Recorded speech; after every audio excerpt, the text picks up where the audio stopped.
essas leis têm um fundo comercial. Se nós vamos analisar a Lei de Terras Brasileira, se nós formos analisar o Tratado do Mar de Bering, o único objetivo era a preservação da fauna ou da flora por motivos comerciais. Então, por isso, essa primeira fase é chamada de fase utilitarista.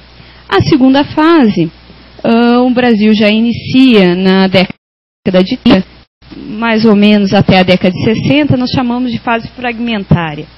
E eu gostaria de chamar a atenção para essa fase, que é, é a fase onde nasce o nosso Código Florestal. Tanto o Código Florestal de 34, quanto o atual em vigência, o Código de 65. Pois bem, essa é a chamada de fase fragmentária, porque essa fase ela não via o meio ambiente sobre um ponto de vista holístico. O que eu quero dizer com isso? Os elementos do meio ambiente, fauna, flora, solo, ar e água, eles eram compartidos. E nós tínhamos, na época, uma legislação para cada um dos elementos do composto do meio ambiente. Então, esse direito ambiental era conhecido como um direito ambiental fragmentado, com uma legislação fragmentada. E aqui veio o grande desafio do projeto, tanto de vocês quanto federal. É harmonizar as várias legislações que hoje são bem maiores, o número é bem maior do que nós tínhamos na década de 60. Então, além do Código Florestal, nós temos a Política Nacional do Meio Ambiente, que é uma lei de 81, nós temos a lei do SNUC, e esse código tem que fazer, sim, uma harmonização com essas outras legislações. Por quê? Porque nós não estamos mais na fase que estava o Código de 65 de tratar o meio ambiente pelos seus elementos, e sim, o meio ambiente hoje, com um aparato que nos traz, que vem da biologia, né, não é entendido mais como elementos separados, mas sim de uma forma holística, como uma complexidade. E aí me vem à cabeça, para sua hoje, na década de 70, a natureza gerada, ela trazia esses dois pontos cruciais para o desenvolvimento do direito ambiental. Primeiro, harmonizar toda a legislação, entender o meio ambiente no sentido de um sistema, que é o que o Código Florestal de Goiás deve fazer. Então, já nessa visão, e o que para mim talvez seja a questão hoje mais difícil, harmonizar as várias ciências.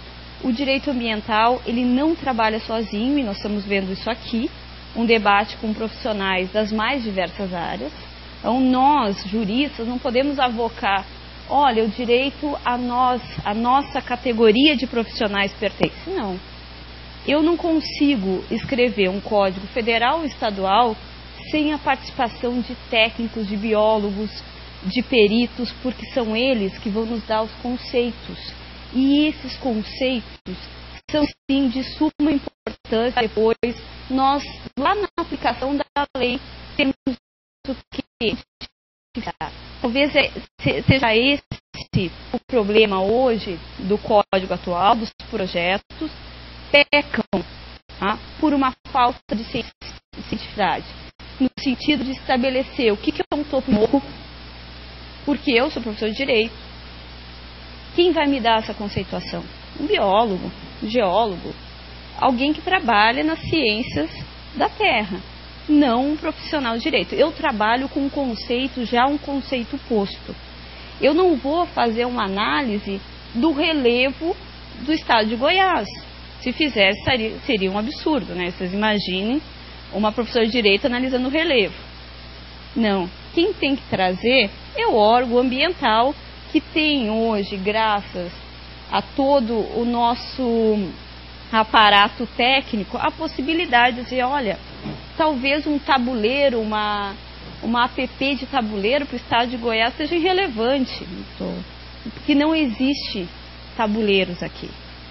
Ou rios de mais de 100, não sei isso que vai me dar, é o técnico, é o biólogo. Então, essa segunda questão se coloca uma questão muito difícil. a questão do diálogo. Juristas, e François Hoste chamava de ecologistas, que era o termo utilizado na época. Eu acho que harmonizando essa linguagem é que nós vamos conseguir lá na frente, eu falo nós, eu como jurista, o Ministério Público, o Marcelo como advogado, ter uma maior efetividade da lei ambiental. Passando, eu só queria mostrar para vocês o quanto o nosso Código Florestal, que está em vigor, sofreu de alterações. Ele nasce em 65 e vejam que 65 é bem anterior a 1981, quando nós temos a Política Nacional do Meio Ambiente, que estabelece vários instrumentos já conhecidos por vocês, como é o caso do licenciamento ambiental, estabelece os órgãos do CISNAMA. Então nós temos uma legislação de 81 e depois ainda modificada em 88 pelo regime federativo, onde o município passa a ser um município, ter competência legislativa, e portanto ter capacidade, competência para licenciar. O nosso calcanhar de Aquiles, para quem lida com o direito ambiental, que é a famosa competência comum estabelecida na nossa Constituição Federal entre os entes da federação. O que estava previsto em 81, que o licenciamento seria dos estados e supletivamente do IBAMA, a partir de 88 cai por terra e por isso hoje estamos ainda com uma resolução de 97, se não me falha a memória, do CONAMA estabelecendo competência constitucional para o licenciamento. Bem, então, é claro que nesse lapso temporal o Ministério Público não detinha os meios que detém hoje, a ação civil pública, o inquérito também são leis posteriores. A fiscalização, eu nem conto a história para vocês, que vocês devem imaginar que se a lei é de 81, nós temos ainda municípios que não licenciam, ou melhor, 6% dos municípios brasileiros licenciam. Os estados, agora todos os estados, então a realidade de Goiânia não é a realidade do Brasil, 6% de todos os nossos municípios hoje licenciam. Imaginem vocês isso na década de 80, como funcionava então, quem trabalha esses órgãos sabe o quanto sofreu na fiscalização. Bem, então nós tivemos aqui todas as modificações do Código em vigor, principalmente uma modificação que vem em 80 pela Lei 7.803, onde amplia as APPs. Então nós temos uma dimensão nova, a partir da década de 80, estabelecida por uma lei federal. Depois nós tivemos várias medidas provisórias que acabam por alterar questões como compensação ambiental, posteriormente servidões e a possibilidade de intervenção e supressão da APP. Também vem no início de 2000. Pode passar para mim? Bem, a discussão de hoje, eu vou me ater a esses dois pontos, área de preservação permanente e reserva legal. Elas estão situadas numa categoria maior, essa categoria vem na nossa expressa, na nossa Constituição, espaços territoriais especialmente protegidos. Então nós temos alguns biomas, e aqui uma grande crítica, que a nossa Constituição só pontuou alguns, esqueceu de outros, como o Cerrado e outras que são tão importantes, Caatinga e Cerrado também, né? E depois nós temos a unidade de conservação. Acho que a unidade de conservação hoje regula de uma forma mais pontual, que traz o problema de ser uma coxa de retalhos, mas foi uma tentativa em estabelecer as 12 unidades de conservação ali previstas. Então, aqui, para a unidade de conservação, nós temos uma legislação especial, que é a lei do SNUC, e para a área de preservação permanente e reserva legal, nos resta uma análise do Código Florestal. A definição de espaços protegidos, o objetivo desses espaços está previsto constitucionalmente no artigo 225, ou seja, devido às condições especiais daquele bioma, para o caso de unidade de conservação e de proteção da biodiversidade em geral, que vale tanto para a quanto para as APPs. Pode passar também. Não vou me deter.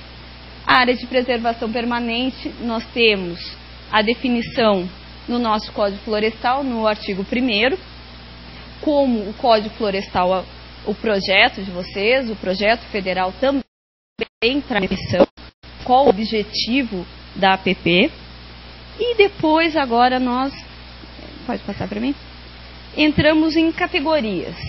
Nós poderíamos dividir as APPs em algumas categorias: proteção de águas, correntes, dormentes e nascentes, proteção de encostas e elevações, de restingas, dunas e mangues, acrescido hoje no projeto das veredas também, e a proteção do patrimônio indígena, não usado mais, tendo em vista as unidades de conservação terem contemplado essa patrimônio indígena. Deixa eu passar para mim. Bem, o que é levado em consideração, o que foi levado em consideração e deve ser levado a todo e qualquer projeto de um código florestal? Larguras suficientes para atender todas as funções ambientais. Eu não quero aqui levantar nenhuma bandeira, eu não estou nem defendendo a largura atual, nem propondo uma, mas largura é uma faixa que deve ser estabelecido. E aqui faço um porém, a apresentação do professor Fernando. Eu concordo que não deve ficar livre a todos os estados. Eu acho que a norma federal tem que colocar um parâmetro. Cabe isso, qualquer regra, se nós vamos analisar, de norma geral, estabelece uma norma geral. Nem que seja uma norma, eu estou só menor, mas que a menor que aquele estabelecido na norma geral não possa ser pactuado entre os estados.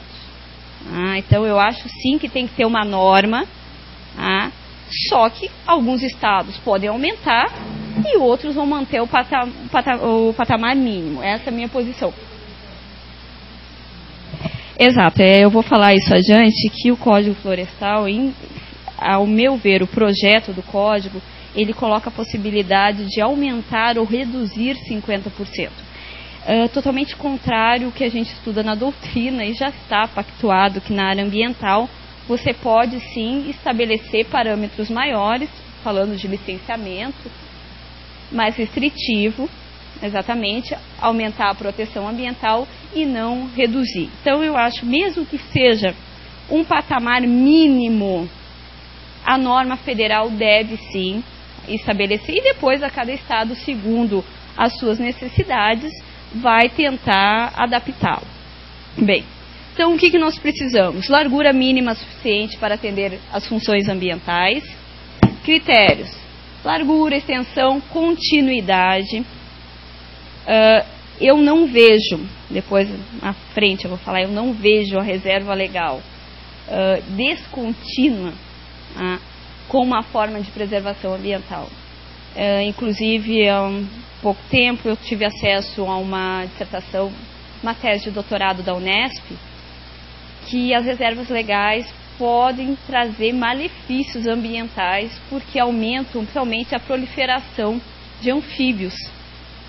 Então, determinadas, como o círculo fica em descontinuidade com outras áreas, pode ocasionar, ao invés de um benefício à biodiversidade, um grande malefício. Então, eu não vejo a possibilidade de reservas legais descontínuas, com o objetivo que nós temos hoje, que é o objetivo do fluxo gênico e da proteção da biodiversidade. Só voltando um pouquinho, então nós temos a qualidade do habitat, a topografia, a largura das áreas e a amenização de efeitos de borda. Diga.